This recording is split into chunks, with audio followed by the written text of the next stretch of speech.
Swayam Prabha. Digital India. Educated India.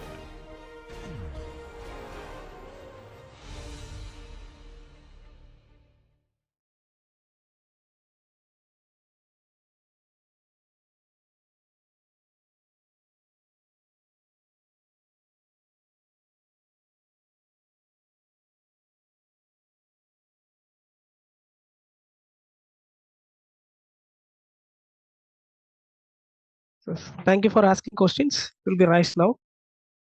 So they are asking, is the reduction of V5, I mean the vanadium, we are talking about vanadium in 5 plus oxidation state to V3 plus, not sequential like from V plus to V4 plus and V3 plus. Okay, so the question for those who couldn't hear is whether the reduction of vanadium 5 plus to 3 plus is sequential, that means through 4 plus, or directly. In principle, it would appear that it directly goes from 5 plus to 3 plus, like, but. And they are asking if it is so, then why V4 plus does not enter into TaO2 to make rutile phase? Okay, the reason why, either if it is direct or stepwise, the reason why it doesn't enter into the lattice is because the temperature at which vanadium 4 plus can substitute the titania is a temperature above which the system has already been reduced to 3 plus. So if you are heating in hydrogen, either if you go through 4 plus or if you go directly into the 3 plus, at this temperature and above, you no longer have a 4 plus, everything is 3 plus. And below this temperature, even if you go through 4 plus, the mobility of the cations is very limited at this temperature to get a diffusion of the possible 4 plus within the titania lattice. Okay, so basically before the break, we were talking about this kind of transitions and how in the end the catalysts are a very dynamic thing. They change a lot. And another case, which is also illustrating a similar trend, is what happens on a system apparently more simple, like vanadium oxide on silica. Now, this is different because in the case of silica, the affinity that vanadium and silica have for each other is very little. So vanadium will be on silica, but this is a fumed silica. It has very few hydroxyls. It has a very low dispersion capacity, so that if we are here, we're dealing with a support that per square nanometer, it will have basically one hydroxyl per group. So it has a very little dispersion capacity. And then the vanadium oxides can be present over there. Actually, in the drawing, you will see that I'm drawing the vanadium oxide not like this,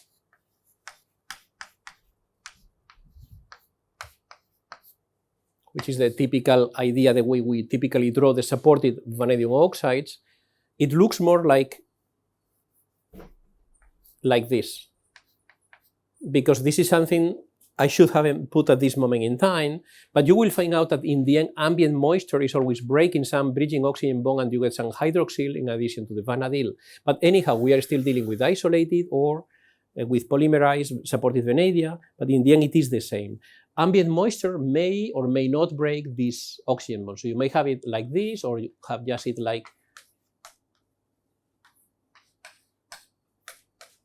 that. In any case, you will have this band at about 1020, 1030 wave number. And what happens on this material?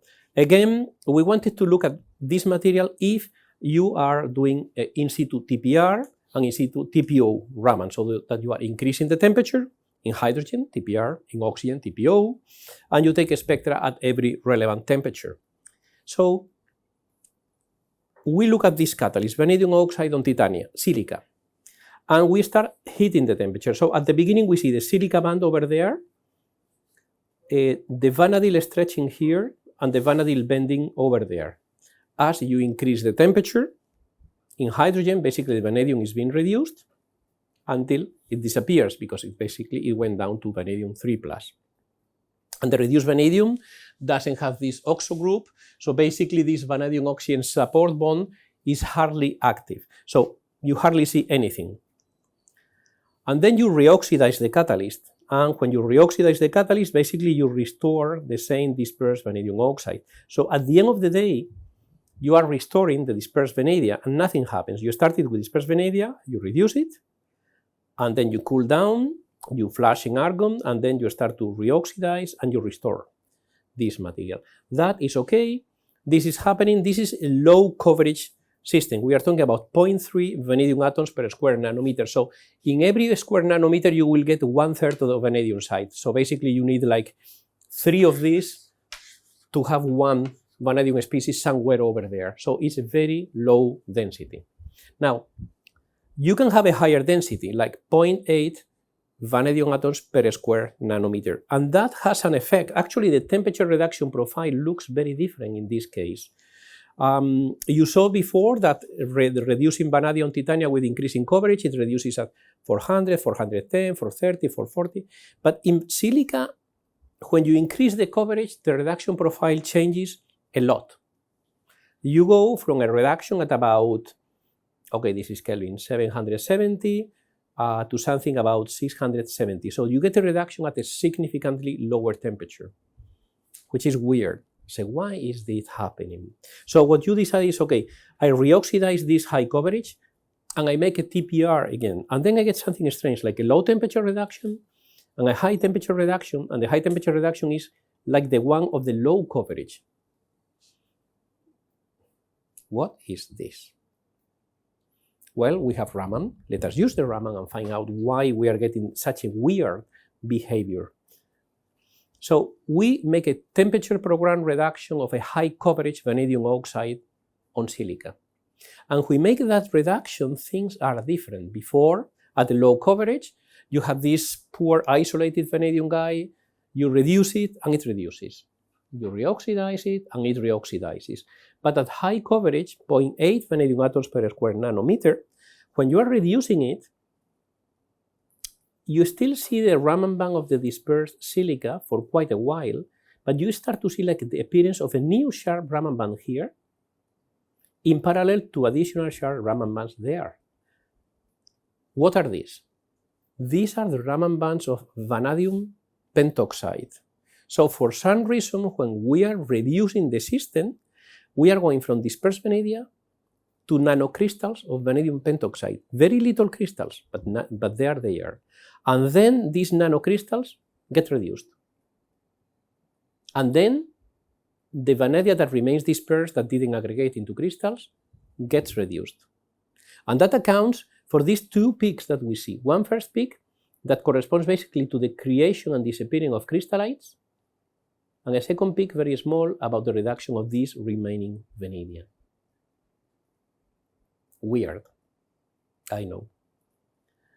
Now, after reducing this catalyst, we reoxidize.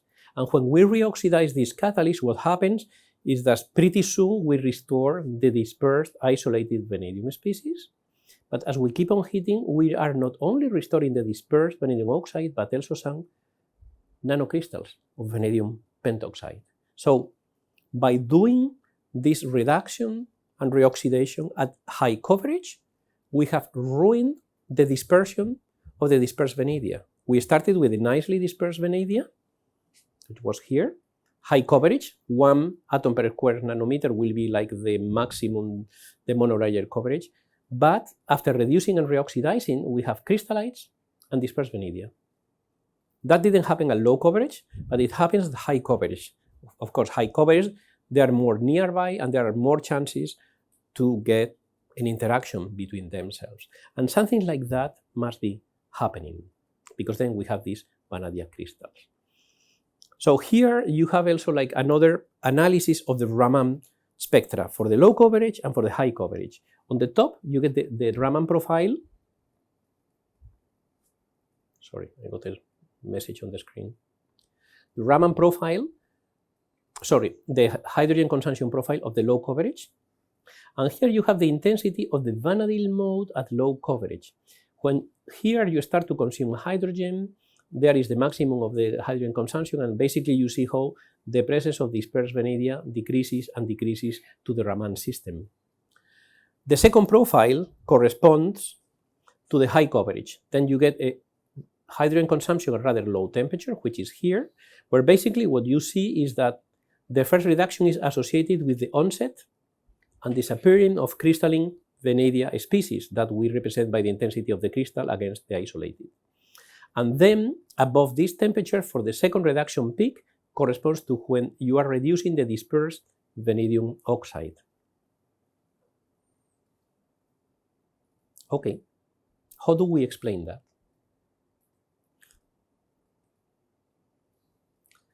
Fine, at the low coverage, basically what you have is a system with a few dispersed vanadium per square nanometer, and at high coverage you have more.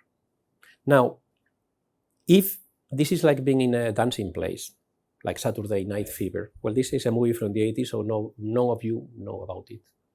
You don't even know who John Travolta is. Okay, good. You're older. Not much older, but okay.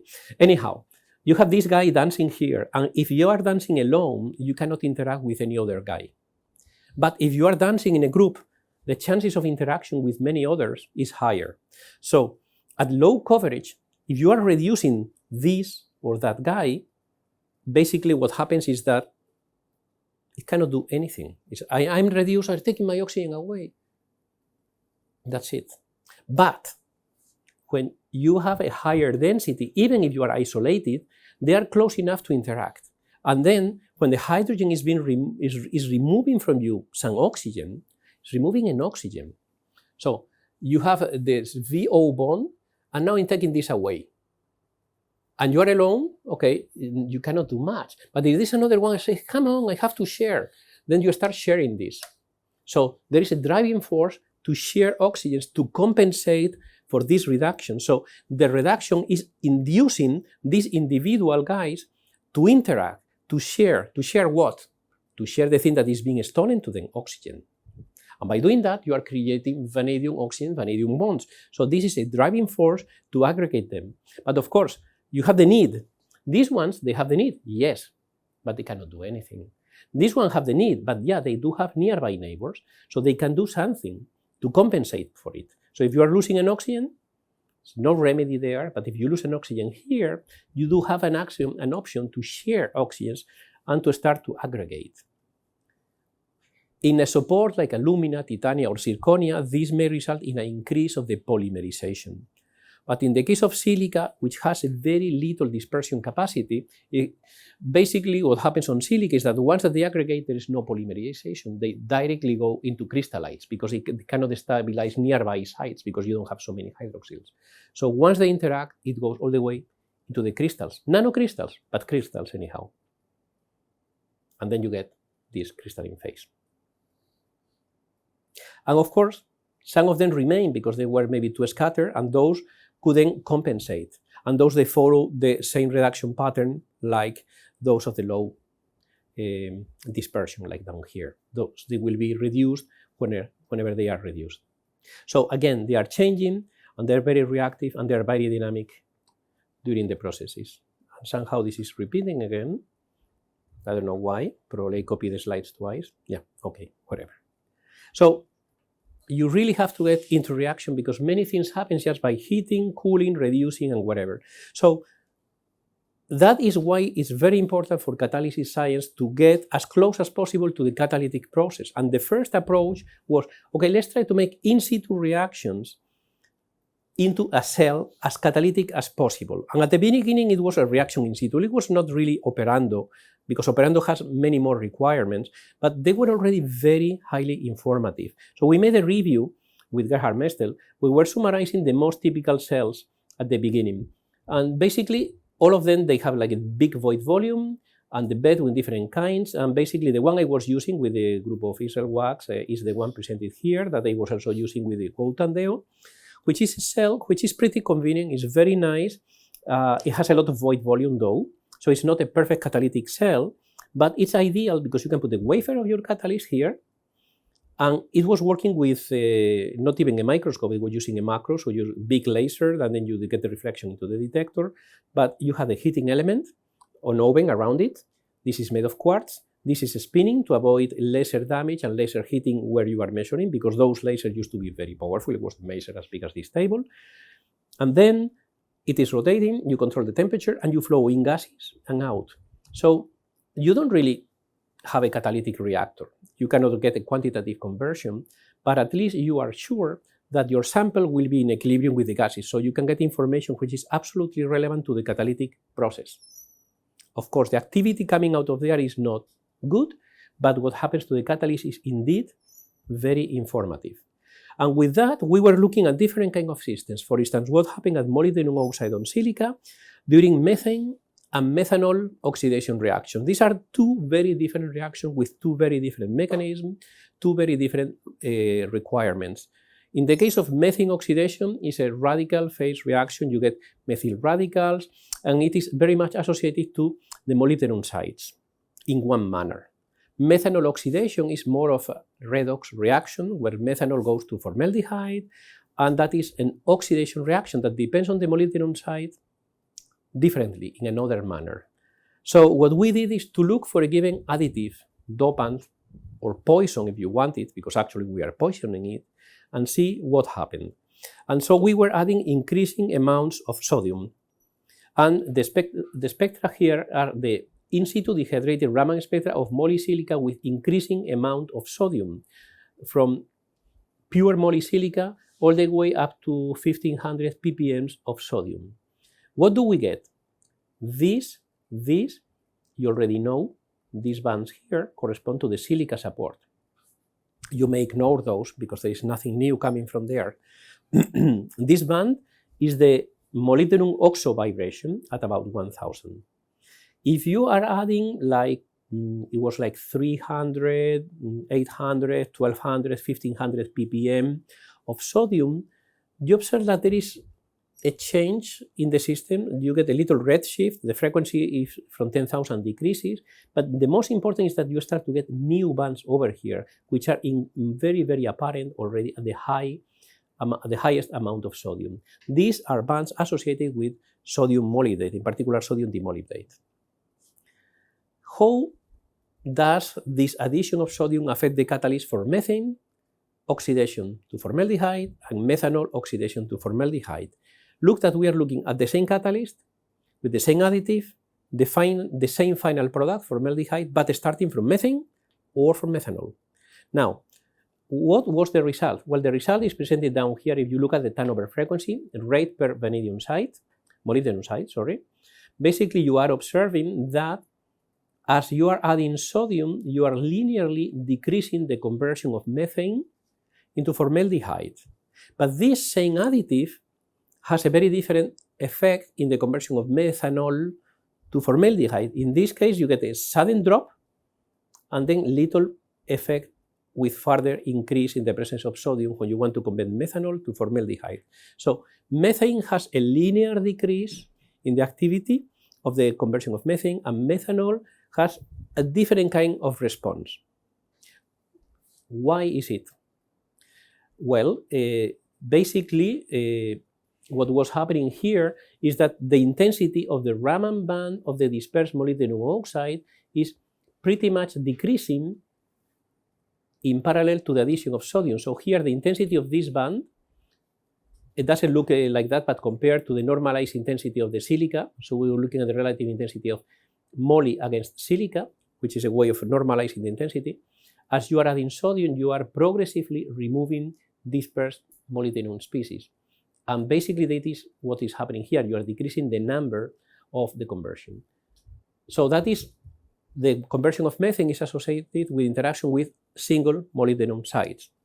But on the other hand, when we were adding sodium for the methanol reaction, the decrease of reaction falls like that, and it is exactly the way that the system is responding when you look at its reducibility. If you look at the hydrogen consumption during the TPR, this is the effect. A little bit of sodium decreases the reducibility, and a few more ppm doesn't really affect the reducibility. And the conversion of methanol is more associated to the redox, to reducibility of molybdenum, than to the number of sites. So we are looking at the same system, with the same additive, same final product, but different reaction, and we can see that we have different effects.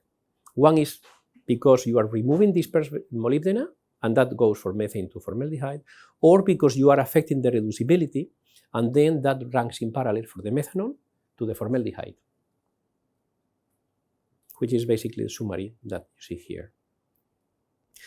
Understanding many of these things can be better made if you use the help of computational chemistry. And we made some collaboration with a group of Monica Calatayud in Paris, and I will tell you probably tomorrow about these calculations, about the effect, how we are modifying those things. Okay, water again.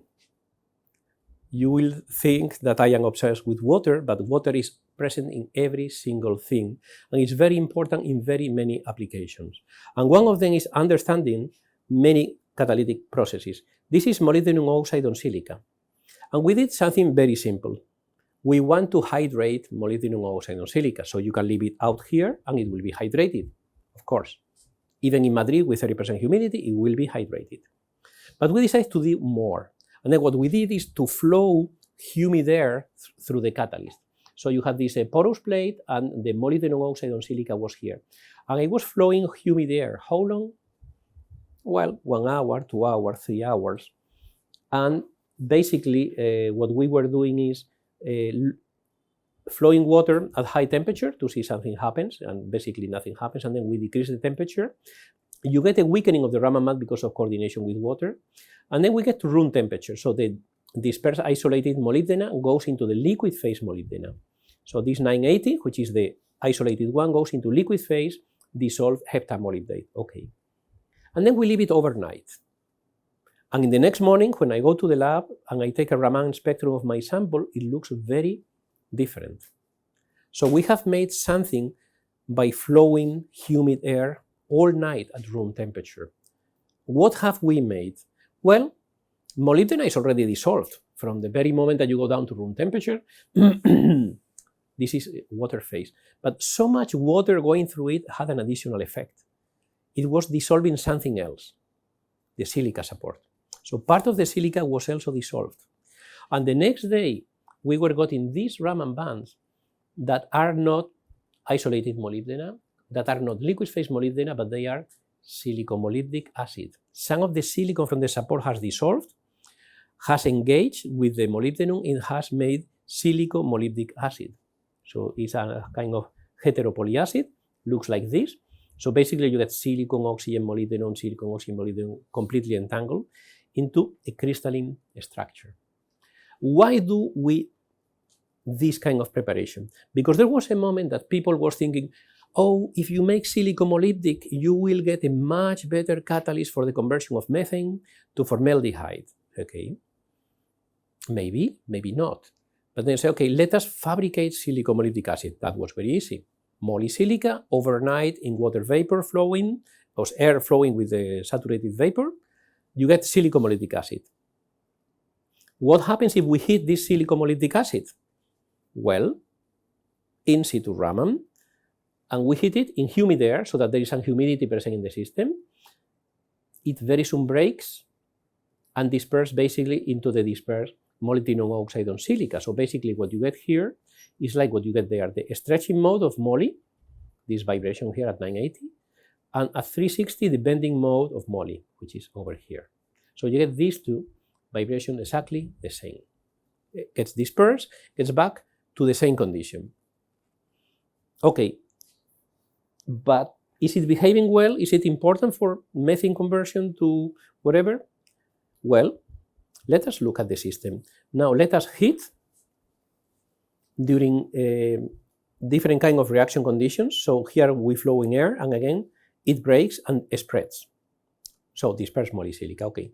Now let us compare, before looking at methane, looking at methanol, because that was also another story related to methanol. What happens if we heat in methanol this silicomolybdic acid? Okay, if we heat it in methanol oxidation reaction, which means like methanol, oxygen and argon, the catalyst, as you increase the temperature, it will break. But it will not break into the dispersed molybdenum, because now we are not heating in oxygen, we are heating in methanol oxidation. So the methanol somehow is rearranging the dispersed molybdenum into something else. What is that? Well, it's going into the beta crystalline molybdenum oxide phase, which is this band at about 838. And if you increase the temperature, these bands evolve into another band, which is a crystalline alpha molybdenum oxide. in addition to the coexisting dispersed molybdenum. So the presence of methanol is also redistributing these molybdenum oxide species. And the big question was coming out about how that affects. And the funny thing is that this aggregation phenomenon was increasingly important as you increase the coverage of molybdenum on silica. And at very low coverage, that didn't happen. At medium and high coverage, you get this aggregation. And actually, that was very interesting because low coverage, the system was very stable, and at medium high coverage, it goes into crystals. And that was very interesting because when you were looking at the rate of reaction for methanol conversion at low coverage, where the system remains dispersed, the activity per molybdenum site is high. As you increase the coverage, you get more aggregates. And if you are getting aggregates, how many molybdenum remain exposed? Not so many because they are clustering. So if you calculate the activity per molybdenum site, it is much lower. So even if you have more molybdenum, they are not working that much, and the activity per molybdenum decreases. And this activity per molybdenum is decreases because the molybdenum is no longer dispersed, it's aggregated, as we can observe with Raman during this reaction. Got it? Yes, sir. Questions? Yes, please, please. So there is a question from Vijay. So what he's trying to ask is like, so you mentioned that there is a transition, right, from the rutile to, the anatase to rutile. Mm-hmm. And what he is trying to say is, when you take the zirconium oxide phases, Mm-hmm. when you dope, for example, nickel or cobalt, Mm-hmm. and there is also phase transformations from monoclinic to tetragonal. Mm-hmm. And what he is asking, as per the researchers, the monoclinic phase is more stable at low temperature. Yes. And the tetragonal phase is more stable at higher temperature. Yes. Then what is the reason for their transformations from tetragonal to monoclinic around 450 degrees Celsius? Around? 450 degrees Celsius. When you are hitting it, when you go from, when you are triggering the transition from anatase to rutile, monoclinic to tetragonal. Yes. Well, basically, by increasing the temperature, all the atoms' vibration is higher and higher. And ultimately, these kind of transitions, the same thing happens with alpha and beta molybdate, results in a much more stable configuration with a different arrangement of the atoms. And that's why you go from the monoclinic to the tetragonal zirconia as you are increasing the temperature. The interesting thing of the tetragonal zirconia is that mechanically it is more flexible. That's why ceramic industry people like to stabilize the tetragonal, because it's mechanically more flexible. That's why when I was talking about the titanium solubility on tetragonal zirconia, it was an yttria stabilized tetragonal zirconia, because this yttria replaces some of the zirconia atoms, and that results in a stabilization of the tetragonal phase at lower temperatures, somehow in the manner that titanium stabilizes the formation of rutile at a lower temperature than in the pure titania. In his experiments, he observed the transition from tetragonal to monoclinic. Mm-hmm. Yeah, when you are cooling down. The monoclinic is the low temperature. Correct. Yeah. So, okay. What he is saying is, I observed the transition from tetragonal to monoclinic. Cooling. But this was happening during the reduction. During the what reaction was it? Yeah. But he didn't mention the reaction conditions. Maybe he can type on the chat, or maybe speak. I don't know if they can use their phone to speak. Let me ask to speak.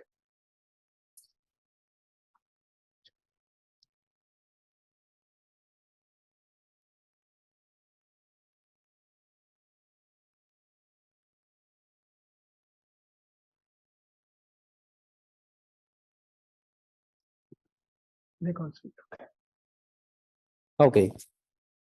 Vijay, can you please put your reaction conditions in the chat so that I can convey this reaction condition to the professor, so you may get the better answer. Okay, in the meantime, we can continue. So here you have a more detailed analysis of what is happening with an intermediate loading catalyst.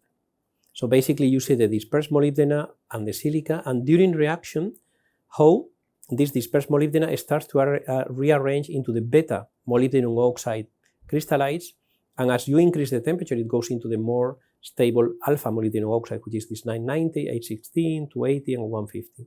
So you get this kind of transition happening into the supported oxide system. Please, when you get the answer of the conditions, we go back to the zirconia. Rajan, okay, when you get the answer, just tell me and answer. Yeah. So he told the reduction conditions. Okay. So what he was doing is he's reducing at 450 degrees Celsius for 4 hours under static condition. In hydrogen, 400 degrees. Hydrogen only. 450 degrees Celsius. And he is observing the transform from tetragonal to monoclinic.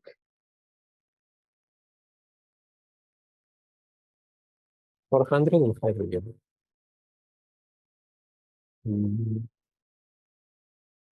I mean, it shouldn't reduce at 400. Zirconia is typically not that reducible. I cannot really tell that. That is what, sir. He used the nickel or cobalt.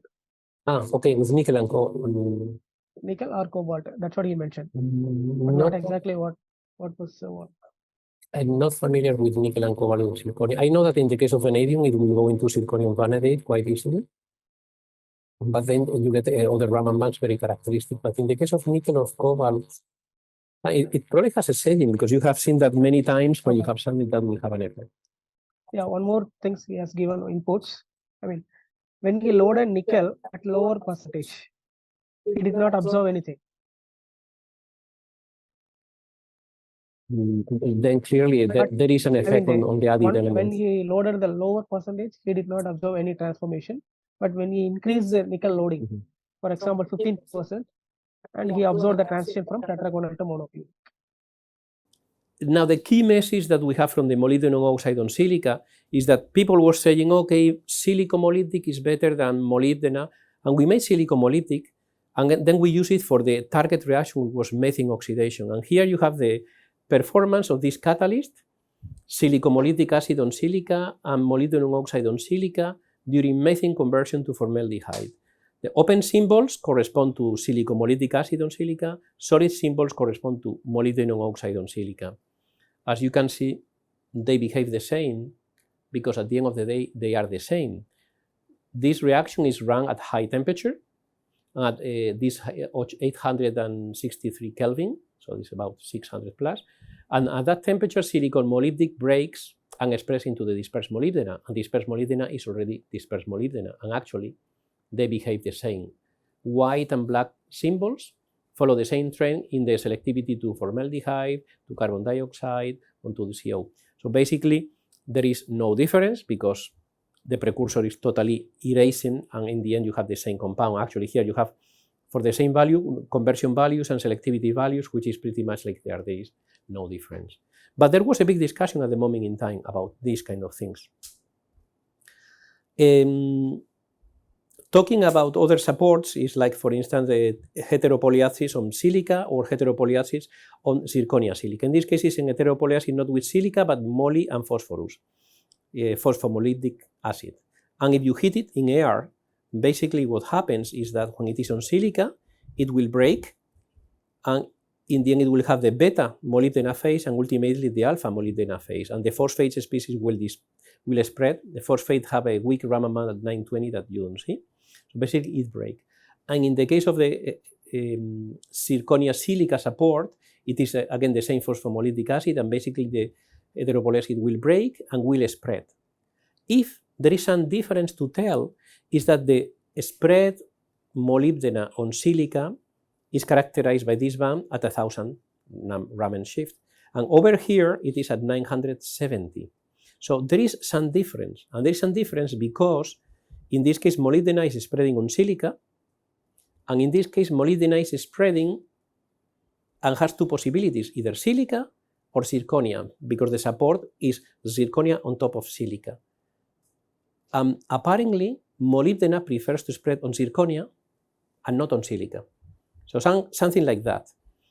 If it spreads on silica, it would spread with the Raman at about 1000. If it spreads on zirconia, the Raman is different, it's 970. And if you have zirconia, molybdena prefers to go there. And there is one reason for that. If you remember, some supports like silica have very few hydroxyl groups. It has a very capacity to disperse and stabilize oxides. So the chances for molybdena to go to the silica is very little, because next to the silica you have zirconia particles, and the zirconia particles have many more hydroxyls.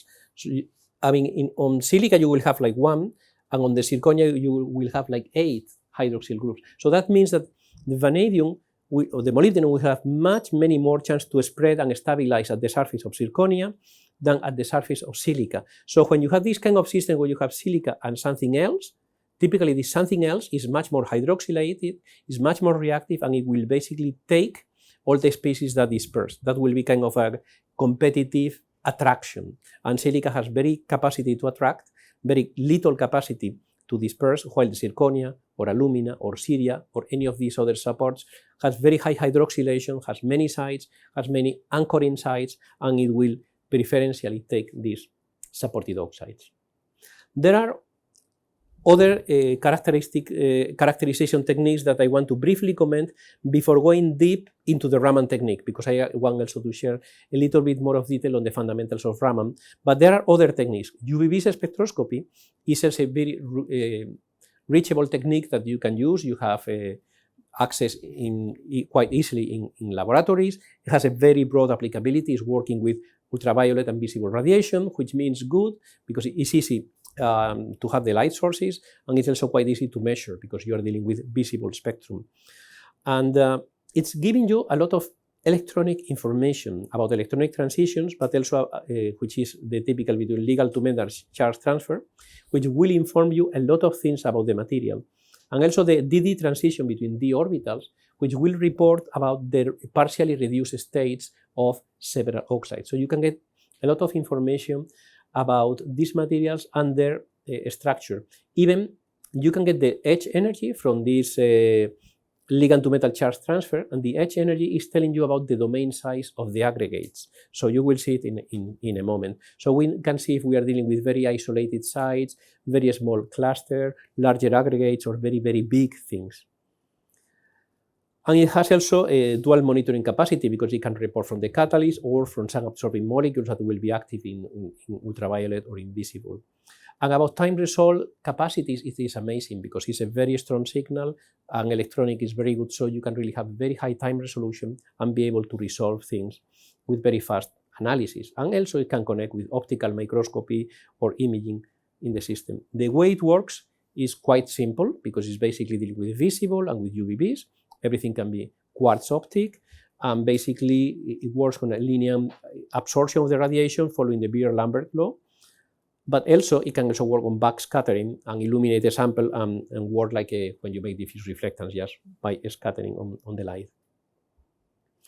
The information that you get is very important because this scatter light is reporting mainly about a material. It will tell you bulk and surface. Most of the techniques are telling bulk, so this is always important to keep it in mind. Because you can measure through glass, quartz, sapphire. That helps you working at high temperature, high pressure, any kind of environment. And it is very sensitive even at very low concentrations. And it's very convenient because you can look inside water and allows you to monitor in solution chemistry even at very low concentrations. Like Raman, you cannot do that in infrared because infrared water has a very strong absorption. It's very difficult to look into water with infrared because of that. So you have to work with different kind of approaches. But that's it. The charge transfer, ligand to metal charge transfer bands give you a lot of information about the oxidation state, about the environment, about the size of the domains, while the DD transition in between the orbital is telling you about mainly the coordination and other reduced sites. Okay, so usually when you're having these plots, this is the UV-Vis spectrum of different materials. And sometimes the domains can be small, can be medium, can be large, and that will actually have an effect on the gap energy, which is this value here. Qualitatively, you can say this is at which energy the system starts to absorb energy, and that is associated with the size of the domain. So this is reporting quite an interesting information on this domain size. And the maximum is also giving you another information about this chemistry of this material. But the edge energy tells you about the domain is very interesting because it's kind of the extrapolation of the beginning of the absorption. And the more it goes to the right, longer wavelength, that means lower energy. Usually the gap energy is presented not in nanometers, but in energy, electron volts. And basically here, this is what you have. Like you are dealing with vanadium pentoxide, and you have a very low gap energy, because this is a large domain. Vanadium pentoxide are like unlimited crystal in theory. Of course, they're not infinite, but they are large enough. But then you have special domains like magnesium divanadate or vanadate or whatever, depending on that, on whether you are dealing with mainly polymeric BO5 on BO6 or polymeric BO4 or dimeric species or monomeric species. The smaller it is, the higher the energy. So already this energy, the gap energy, is telling you about the domain size. And this is in particular for the case of vanadium systems. And here you have in general for different kind of cases for molybdenum, and again is something similar, from large aggregates to dimeric species all the way down to monomeric isolated species. So as the energy increases, you are dealing with smaller domains. Those who studied physical chemistry will remember what they call the paradigm of the particle in the box. You remember that? And how is this paradigm of the particle in the box? Well, the particle in the box is basically something like this. The energy of a particle in a given confinement will be higher and higher the smaller the space is. It will feel more and more stressed. And the bigger it is, the more relaxed and the more easy it is. So the more relaxed it is like the lower energy. And actually this is the kind of information that you are getting from the gap energy. Like for instance, I showed you before molybdenum and vanadium, this is for titania. Again, it's the same thing. Very low energies for the gap energy is happening, for instance, here. Okay, no, this is the loading. Here you have like large titania crystals, so the gap energy is very low because you're dealing with large domains, and that results in a low energy of the system. The smaller it goes from polymeric and oligomeric until isolated titania, what happens is the gap energy increases. So you are dealing sometimes from value from 2 to 3 electron volts in large domains, all the way up to 4 electron volts in smaller domains for molybdenum, for vanadium, for titania. So this gap energy is already telling you how localized or delocalized the particles are, and this is about the energy. The same thing happens even in liquid phase. When you're looking at the UV-Vis spectrum or liquid phase of different kind of molybdates, you will have a energy which is changing, like a octamolybdate, heptamolybdates, molybdates, and whatever. You see that the larger they are, the smaller this gap energy is, which actually is also comes in hand with the degree of polymerization that you remember from before. Now, the nice thing is that it can report a lot of things, and you have a lot of cells which are good to make UV-Vis spectra of materials during reaction conditions. And UV-Vis spectra can be made with these diffuse reflectance things like infrared drifts, you can use it. Or you can work with fiber optics that just illuminate the sample and get on backscattering the signal back to your system. Usually the systems are made like here, where you can see that you have like one fiber which is emitting that light that goes onto the sample, and then another fibers in parallel are collecting and going back to the detector. Actually, if you look here, basically you have the light source, which is not a bubble, it's more a light spectroscopy light source, and then it goes back, and these fibers that are collecting go into the spectrometer, and then you are getting the information from the sample. And then you can monitor how, like for instance, in silver particle on alumina is being oxidized and being reduced just with the UV-Vis spectroscopy on this material. And the way it looks like, for instance, in our case, is something like that. We are not using microscope, we are not using diffuse reflectance, we are just using the fiber optic with a light source and a spectrometer that goes into the sample through the window. Across the window, we're looking across the window so that you control the environment and the temperature, and then you can run reduction, reoxidation, or all kinds of treatments of supported oxides to see what happens. Like here, for instance, you can see a progressive reduction and reoxidation of vanadium oxide on alumina. And you can compare how this is the fresh oxidized catalyst, reduce and reoxidize. So basically you can observe the reversibility of the transformation of the dispersed vanadium oxide on alumina or titania, alumina in this case. So you can see how the catalyst is being reduced and then you have increase in the DD transition, which is this region from here, which is closer to the visible, and then when you reoxidize, you are restoring again the dispersed phase of this material. You can also combine the ultraviolet spectroscopy with Raman spectroscopy and look at a given sample, observing both the UVBs and the Raman spectra. That is very convenient. And there was a work I couldn't find out, but I do recall it's by Bert Beckhuizen and Simo Navinici, where they were using this simultaneous Raman and UVB spectroscopy to monitor a catalyst.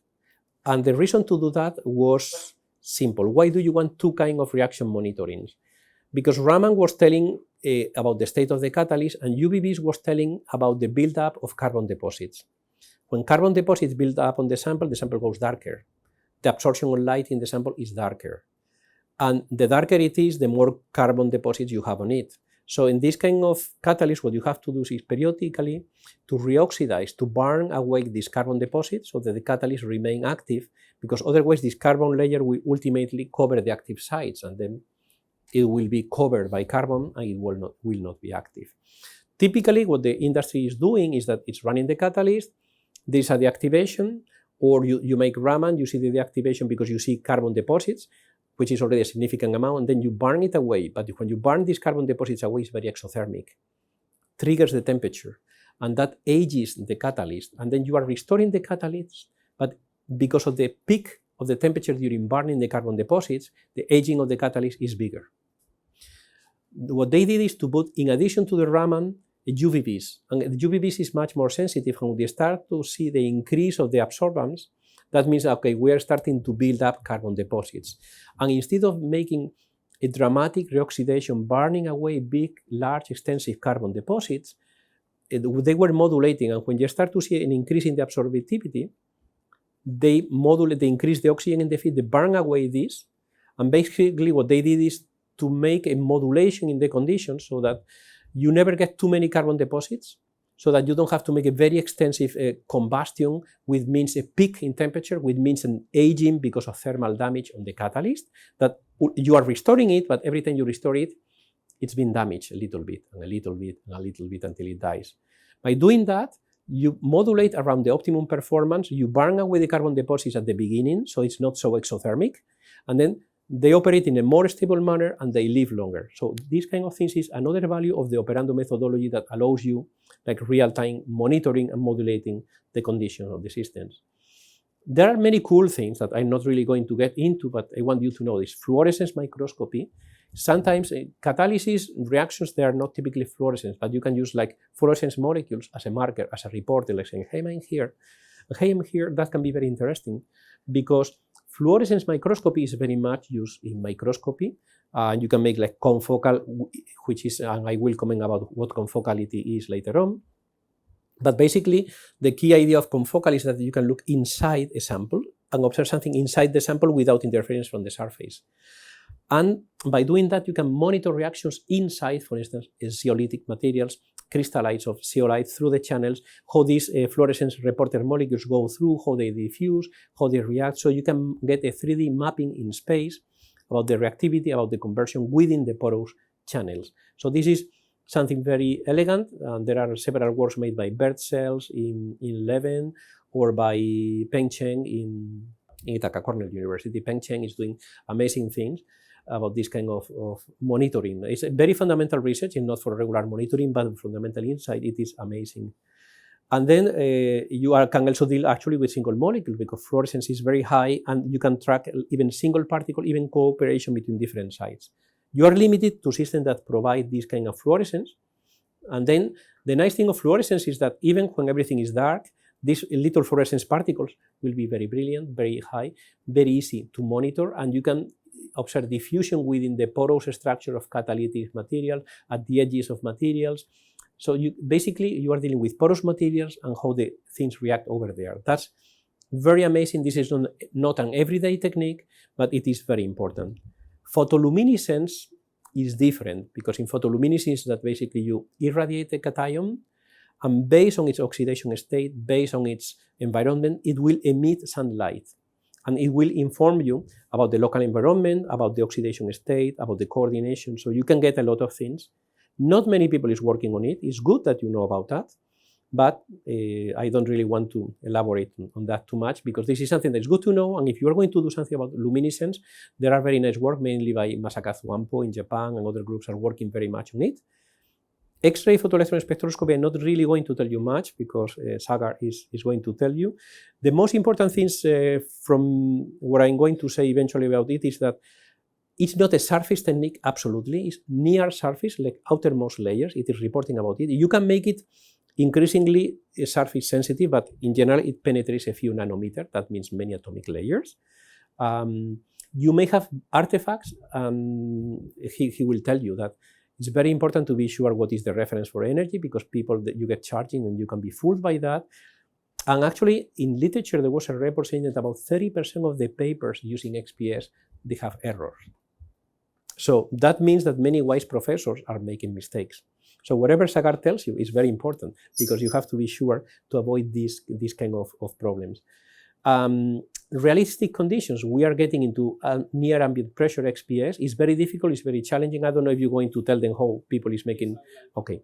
So it's very challenging, but they are very elegant approximations to get XPS, which is extremely sensitive, reporting a lot of things, in trying to get rather high pressure and to be able to get information, because X-ray really needs vacuum to measure, because the electrons are running in vacuum all the way to the detector. And if there is some pressure, the electrons will never get to the detector. So somehow you have to find a way to make the measurement under high pressure and still let the electron go all the way to the detector. But this is something that he will tell you. Electron microscopies. We all use electron microscopy. We get very nice images on electron microscopy. It tells you about atom arrangements. It can be from scanning electron to transmission electron. You can get information about the particle, the texture, the surface, but also you can look at the layout of the atoms, how these are distributed. Even you can make tomography to see how the atoms are distributed inside or within the structure of a material. And also, so that basically with transmission electron microscopy and STM, you can get into a lot of information. Element information, you can also get particle information, whether this is platinum, this is alumina, this is whatever. So you can get a lot of topographic information, chemical information, not only elements, but also identify the elements. And even you can do tomography, you can get images inside the particle. So the developments over there are very high. I will be showing you some electron microscopy, but more general. But it is important to know that there are a lot of possibilities, and also that you have to be careful, because in microscopy, this is a sample like that, and you are reporting what you see here. So imagine that I'm making an analysis of this table, which is my catalyst, and all my study is focusing on this part of the table. My paper is about it. So it's very important when you are making microscopy that your sample is representative. That means that you really have to make sure in several areas that you are getting something representative, and that you don't make the paper on a particular contaminant that is just over there.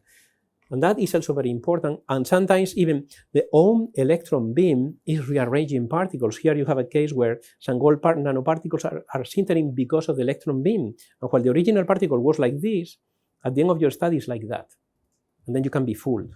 So this is also very important. So when you are dealing with very small things, the anecdotic cannot dominate your information, because it will be anecdotic. So you have to make sure about that. And particle size, you get nanoparticles. So no, I have few particles and there are two large particles, but doesn't matter. It does matter. Because when you are dealing with nanoparticles, and this is a logarithmic scale, when the particle increases in size from 1 to 2 to 3 to 4, 6, 8, or 9 nanometers, not so much, the fraction of this size that remains on the surface decreases exponentially, because you are going from a few atoms to hundreds to thousands or tens of thousands of atoms in one particle. And you have two large particles and many little particles. Actually, 99.9% of all your platinum or rhodium or whatever is in that large particle. So the dispersion is very important, and if you see very large, medium, and small, you know that you have a problem, because 99.9% of your particles are in these little large clusters. But When you get rid of these problems, you get very nice information about nanoparticles, about interplays, about the interface. For instance, this is a gold nanoparticle on the surface of titania. And depending on the environment, depending on the conditions, you can see that these systems are dynamic.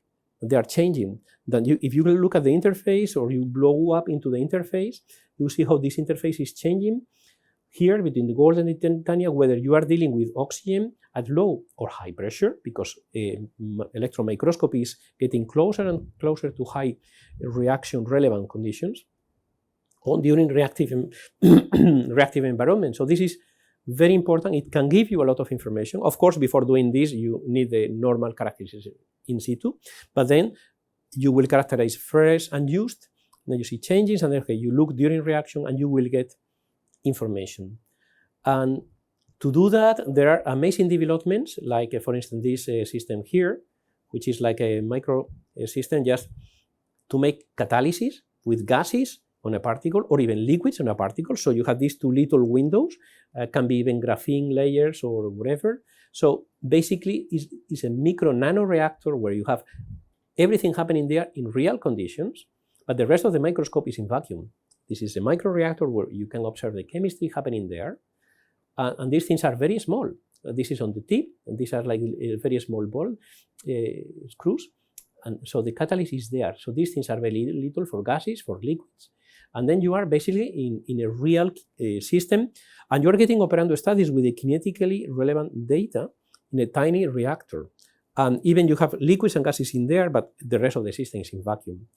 And being in vacuum is a challenge, because the temperature that you measure in a reactor is quite a challenge. Because in vacuum, when you heat this and everything is in vacuum, where does the heat go? Nowhere. There's no way to dissipate. So heating is very easy, but cooling is a headache. So you must be very sure about the temperature that you have in a vacuum system is relevant, because that can be an issue. But okay, when you go through these things, for instance, this is a work by Jeroen van Bochoven, is about nanoparticles of platinum in titania. You know that there is something called a strong metal support interaction? What is it? You said yes, now you have to answer.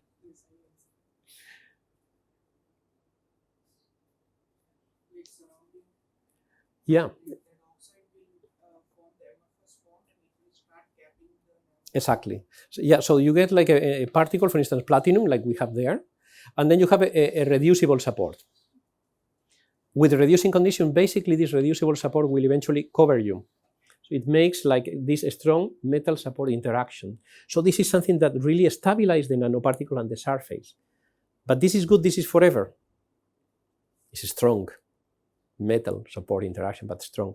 But during reaction, things may change. And the amazing thing of microscopy is that nowadays, these kind of movies, where they can observe how these small particles, they are moving around. Even when there is a strong metal support interaction, somehow this coating is broken when you're going into reactive environment. If you are looking at this in oxygen, or if you're looking at it in hydrogen, things are stable. But during reaction, like flowing oxygen and hydrogen at the same time, these particles of platinum that had SMSI with platinum, with titanium, they move. Or even here, you even see that they even displace over the system. So this is happening in reactive environment. So there is a lot of information which is very interesting. And at the end of the day, when they run the experiment, basically you can restore again this strong metal support interaction when they were reducing and oxidizing the system again. But in dynamic systems, apparently all these things can break. So it's a very dynamic system, it's changing a lot. And the key message is that operando started with Raman, basically. And it's being expanding to very many other techniques. Some of them is trivial, like infrared, like UVBs. Electron microscopy used to be like unthinkable, and then you see these kind of things. Other people have been making movies about how carbon nanotubes grow, and you get real-time movies of carbon nanotubes growing. So that's amazing information. And so that is very important. And then you have other kind of techniques like low energy ion scattering, which is basically you are throwing nuclei of helium at the surface. And by hitting on the surface, it's knocking out things, and then the detector detects what is coming out. So basically it's telling you like you get this plastic coating and then you have the wood inside and whatever. So it's a way of knocking away components to make an element composition analysis of the surface of the material. And the traditional low energy ion scattering had a problem that in the one shot it takes everything away. So it was very efficient, but it was too efficient. You hardly get information from the first layer. So this is plastic and it says, no, this is good. But what happened to the plastic? And then they were using low energy ion scattering that basically is taking it out little by little, and it is much more sensitive. And this allows you to get information on the outermost layer of the sample by multiple scans. It's not that in one scan you already take everything away, but it's little by little and then can give you like more detailed composition, like this system with lanthanum and titanium. In every scan you see that at the beginning you only see lanthanum that was covering the titanium, and in the following scans you're getting more and more and more titanium coming out, like you see here, sorry, tantalum coming out. Or over here, this is a system which is much more homogeneous, so in every scan it's essentially the same composition. So this kind of information can be obtained. You do that every day? No.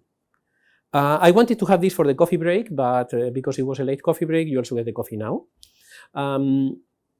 A mocha caffeine coffee, okay, that's normal, okay, fine. Yeah, I mean, out in Italy they know that, in Spain we know that, but I'm sure that you also know that this is a coffee machine here.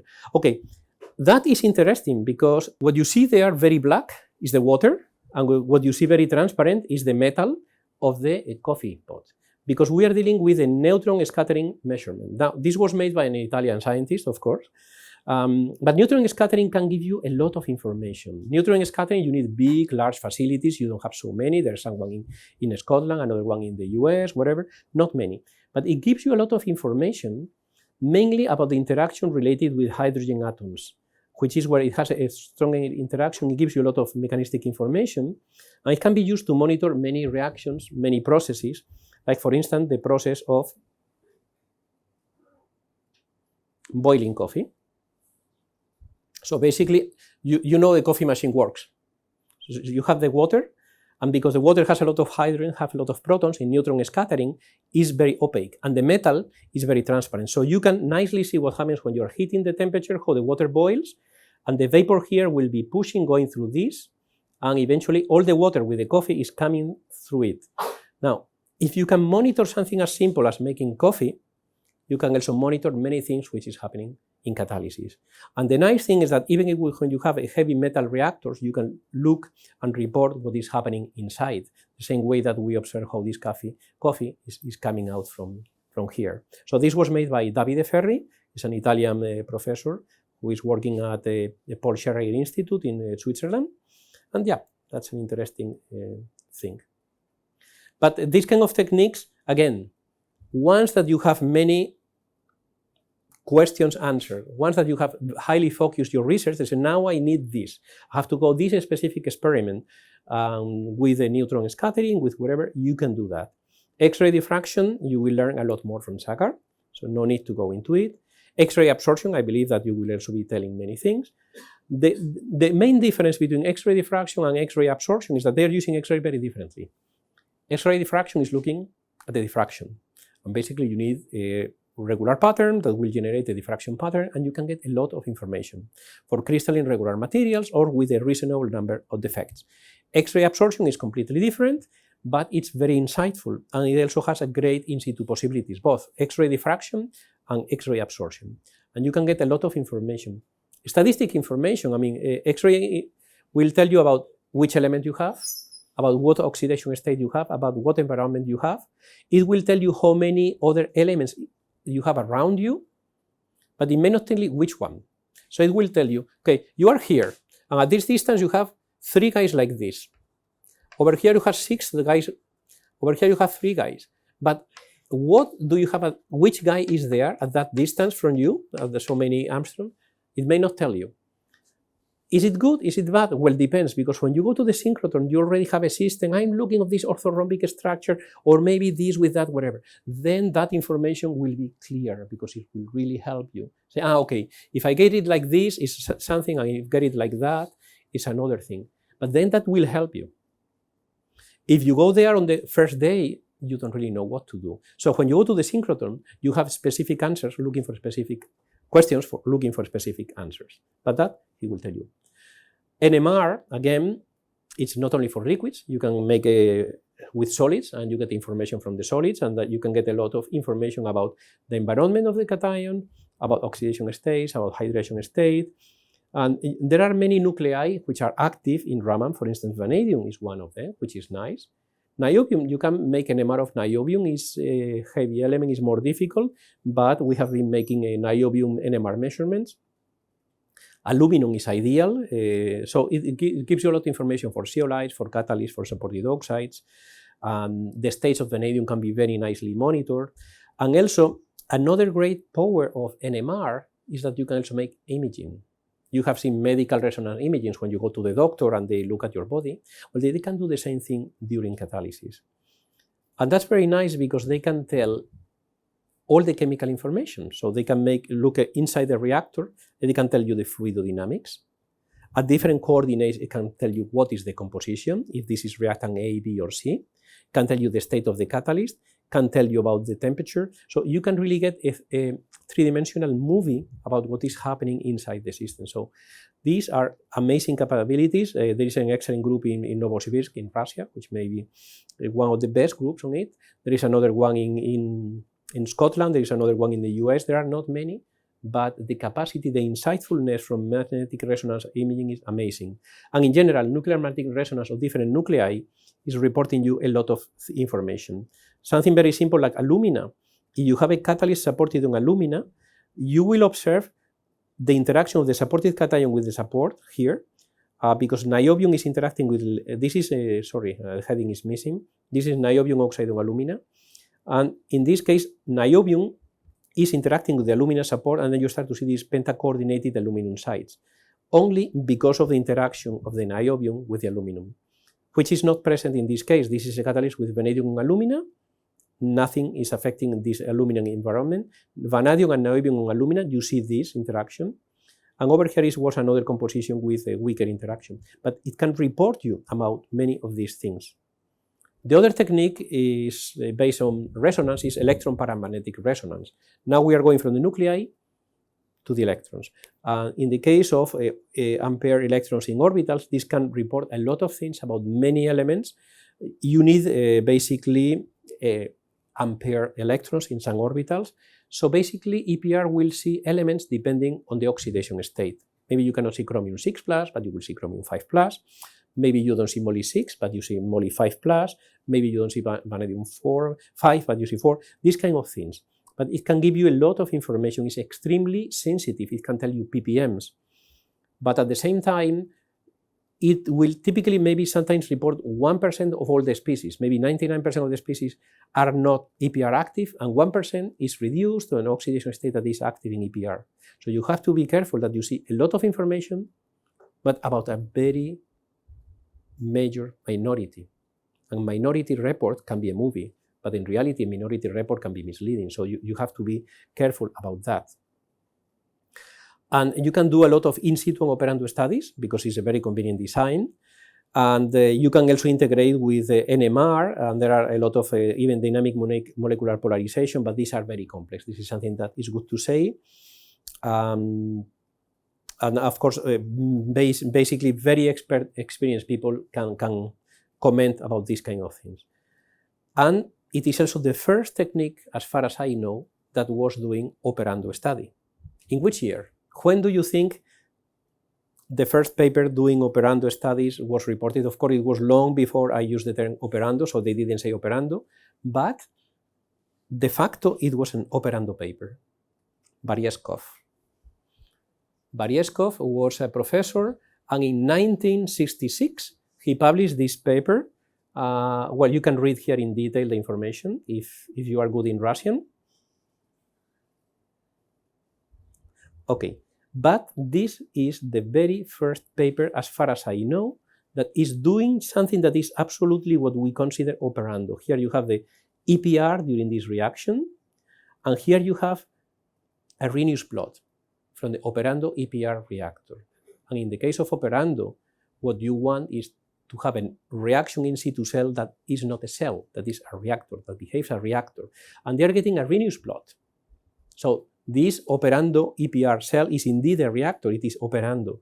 And they were looking about molten salts of vanadium sulfate, and basically it was an amazing work, highly ignored because it was published in the 60s and it was published in Russian, and that means that it has been pretty much out of the loop for the literature searchers and whatever. But I have a colleague in Denmark who is very acquainted with this group and who drew my attention about it, and as far as I know, this is the very first paper which is doing what the concept of operando stands for, which is basically the key important thing.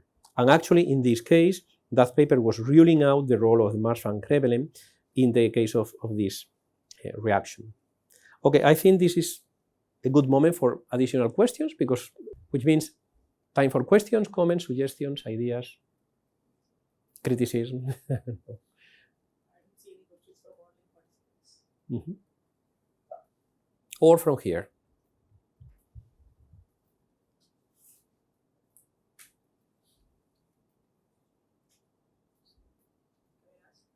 Oh, sure, please. So, in some of the slides, you showed that a low coverage and high coverage. In the low coverage, there is no bridging between the metal oxygen metal bonds. On silica. Yeah.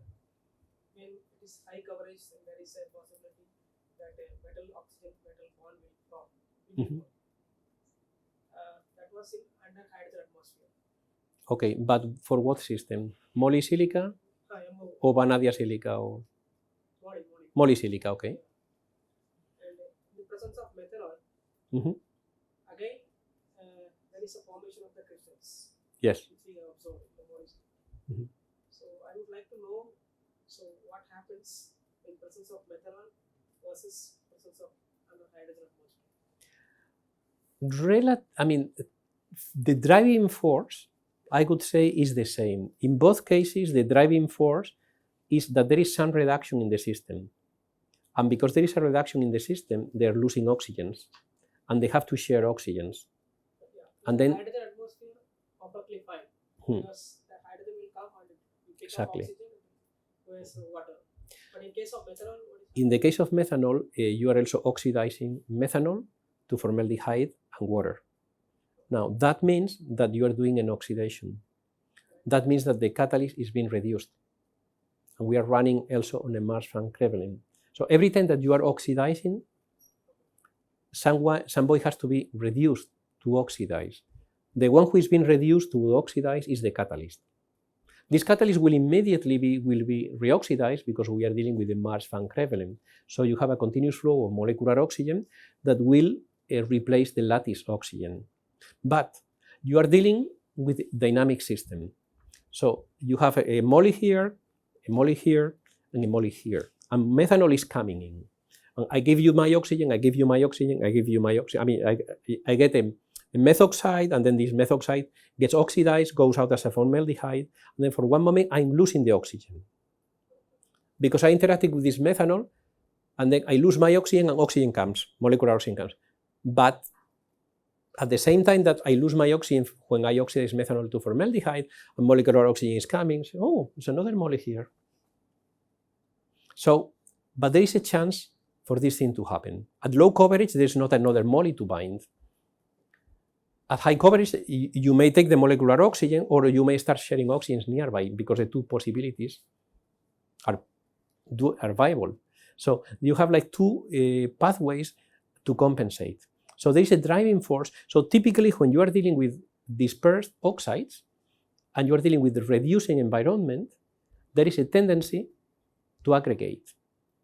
The same way that when you heat in air, the oxides tend to disperse, like if you mix molybdenum and alumina and you increase the temperature, molybdenum will spread and disperse, because the surface free energy of the molecularly dispersed oxides is better than when in the bulk system. When you have dispersed oxides and you are heating in air, well, they're happy, they don't care. But if you're heating hydrogen, or you are doing something that to some extent partially reduced or takes away some oxygen for whatever reason, then they will have a tendency to compensate for that. How do you compensate? You are continuously providing molecular oxygen, yes, but they are a dynamic system. I mean, all these things, don't think of them like they have anchored here with a hook which is forever. And no, think of them more like spiders moving around. They're a very dynamic system. This moly oxygen is bonded here, but in a moment it will be binded to another site there, and this one which is binded here, then it will be bonded to another site there. They're very dynamic, or it may bind to another molybdenum nearby. All these bonds are very dynamic because these bonds are continuously being formed and broken. If you are under air, dehydrated conditions, yeah, they just stay. If there is moisture, water will be absorbing, will be hydrolyzing this bond. It will make like a OH here and an OH there, so you get oxo and hydroxyl. Things may happen. And if you are doing reaction, it's not only that water is coming and going, it's that you will get an alkoxide here, and then this will eventually be oxidized. So there's a lot of dynamic things. These dynamic things are in the end involving, typically and in most of the reaction, the bridging oxygens between the molybdenum and the support, or molybdenum and neighbors. And all these things are changing continuously, which means the way you are connecting to the soil, to the floor, or to the nearby guys is continuously changing. So you may continue doing like that, or you grab another person. So all these things are happening. If you are doing something that removes oxygen, then you will get more than one people say, no, this is oxygen, is mine. They say, no, it's mine. And then they share that oxygen. So there is a tendency that sometimes they will replace this connection with the support by an oxygenation with another guy because of that. So there is the driving force is like by removing oxygen, oxides, they have to share oxygens. And then you start moving from oxygen binding to the support to oxygen binding between supported elements. More? Yes, please. Please speak up because. So I have a general question. So how do you categorize Raman spectroscopy? Is it an in situ or it is an operando, or it is both depending upon the operational conditions? It depends on the cell. I will talk about that probably tomorrow, I guess. But mainly the idea is when you have a cell like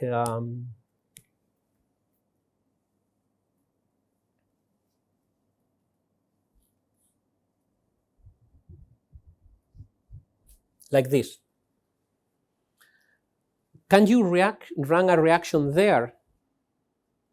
Yes.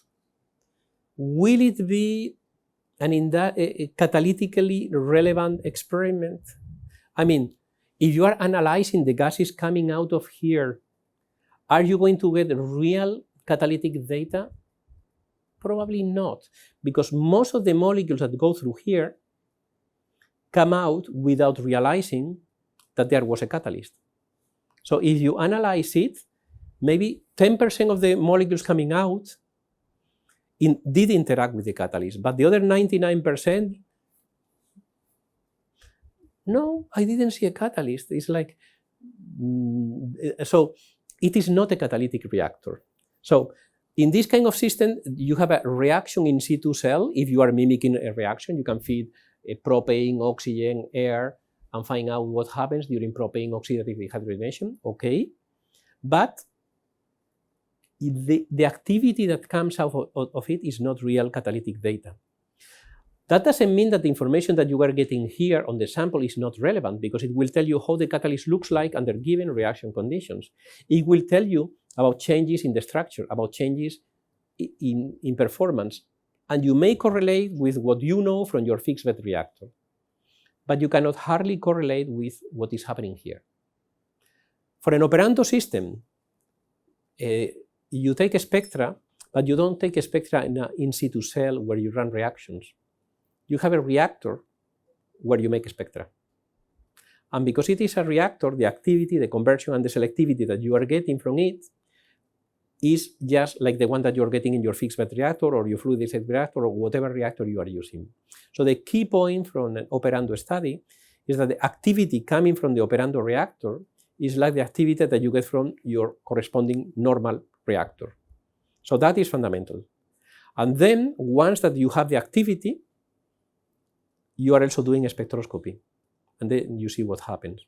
And then you are in ideal conditions if you want to get structure-activity relationships. Because over here you get a structure, yes, but the activity, you suppose it corresponds to it. And you can correlate. And I told you before, I'm losing the dispersion of molybdenum in the kind of methanol oxidation of molysilica, yes. But these changes of activity with coverage comes from the fixed bed reactor. The changes of the structure comes from the reaction in situ cell. And I connect things because it makes sense. But I'm not getting a real-time data showing me that when I lose the dispersion of molybdenum, I have a change in the activity profile because I'm not able to measure those two things simultaneously. I'm assuming it's like your employee checks in, checks out, and in between he's working, probably. So that's the reason why there is a qualitative step when you go from this to a real operando thing where you are getting both the structure and the performance simultaneously. And what we will see, that Sagar is also going to tell you, is about the time resolved. Because even when you are doing operando, you get a lot of insight, but there is still something else that you may be missing because sometimes you get too many species there. Some of them are active species, and some of them are just spectators, molecules that sit there, that accumulate, and then you have to get rid of the spectators. And that is an additional challenge. This is like a further refinement of operando methodology, and this is a currently ongoing refinement. So that is very important, this kind of how do we handle with that. But the first thing is to be able to see the structure and the activity simultaneously, because then you will see changes in both structure and activity at the same moment. And when I see these changes in the spectra, I see these changes in activity. And that is fundamental. And that is step number one. And that will be basically the main core of this course once, but we are getting closer to that part. Yeah, continuously you are creating the vacancy, and continuously you are regenerating. Many things may happen. When the molecular oxygen goes in, basically molecular oxygen will restore this lattice oxygen so that you get an oxide ion, or maybe the molecular oxygen goes there and then you get like a peroxide and then it becomes a lattice oxygen. There are many things happening. So what is the driving force for the hydrocarbon to pick the lattice oxygen? Because lattice oxygen is very strong, right? It is a very strong, but these kind of oxygens, for instance, they're also at the interface. It's not like a lattice oxygen from here. These are very easy to break. And as soon as you are flowing hydrocarbons, you immediately, when you're looking at the supported oxide with a band at about 1030, when you're flowing hydrocarbons, you start to see at 1060 and at 660 bands of the metal alkoxide. So you see the formation of these alkoxides with alcohols and with hydrocarbons. And this is telling you that the supported oxide is also forming this, vanadium oxygen carbon bond, vanadium oxygen carbon bond. So what about the fate of the metals nearby? Sorry? What about the fate of the metals nearby? The fate of these metals, when you are getting that, well, okay, imagine if this is vanadium, and this is the vanadium oxygen carbon stretching and vanadium oxygen carbon bending. This is like 660, this is like 1060, and this is like 1030. What happens is that this guy, which used to be connected to the support by whatever, so it's getting this vanadium oxygen carbon bond, for instance, with methoxy, along with the oxo group. It stays there. And when this is oxidized, there will be a deficit of oxygen because now you are getting, for instance, a formaldehyde coming out of this. And then it gets partially reduced because this oxygen that was with it is now taken away by the hydrocarbon. Because in the mass Planck Crevelen, this lattice oxygen that was connected to the cation now is taken by a hydrocarbon or is taken by the water that is produced, but in the end water is coming out, either like this or either like the water that is coming out, but it's coming out, it's taken away. So who is coming to rescue? Molecular oxygen. And then, so here for a moment there is a vacancy, and somehow the molecular oxygen that goes in shall go there. And sometimes the molecular oxygen, when there is a vacancy, you get the molecular oxygen that binds, then you can get like a peroxide or like a superoxide, and eventually that one will go basically into the lattice, and the other one may go out or may become like an OH or whatever. But Usually the molecular oxygen goes into peroxides or superoxides and then lattice oxide.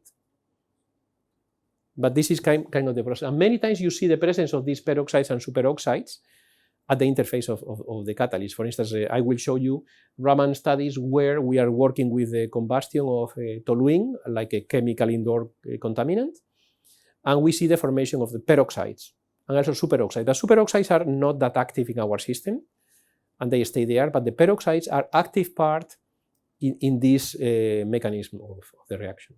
So yeah, but there is this way, very dynamic way of restoring this vacancy. With pleasure.